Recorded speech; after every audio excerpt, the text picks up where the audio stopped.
సంచలన దర్శకుడు రామ్ గోపాల్ వర్మ స్టైల్ మార్చారు. నెక్స్ట్ మూవీ విషయంలో బిగ్ డెసిషన్ తీసుకున్నారు. వరుస ఫెయిల్యూర్స్ తర్వాత బ్రేక్ తీసుకున్న ఆర్జీవి చాలా రోజుల కిందటే సిండికేట్ అనే భారీ చిత్రాన్ని అనౌన్స్ చేశారు. చాలా రోజులుగా ఊరిస్తున్న ఆ ప్రాజెక్ట్ ఇంకా సెట్స్ మీదకు రాలేదు.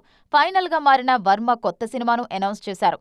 దురంధర్ సక్సెస్ తో కొత్త బాటలు నేర్చుకుని సిండికేట్ సినిమాను పట్టాలెక్కించబోతున్నట్టుగా కన్ఫర్మ్ చేశారు.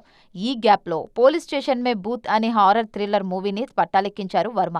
ఆ సినిమా స్టేటస్ ఏంటి అన్నది క్లారిటీ లేదు. అదే సమయంలో వర్మ సర్కార్ సిరీస్ లో మరో మూవీ చేయబోతున్నారు అన్న న్యూస్ తెర మీదకొచ్చింది.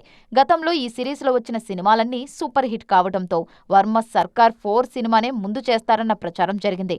కానీ ఆ డౌట్స్ కు ఫుల్ స్టాప్ పెట్టేశారు ఆర్జీవి. గతంలో కంపెనీ, సత్య లాంటి సినిమాలతో బాక్స్ ఆఫీస్ ను షేక్ చేసిన వర్మ మరోసారి అలాంటి కథతోనే సిండికేట్ సినిమా చేయబోతున్నారు.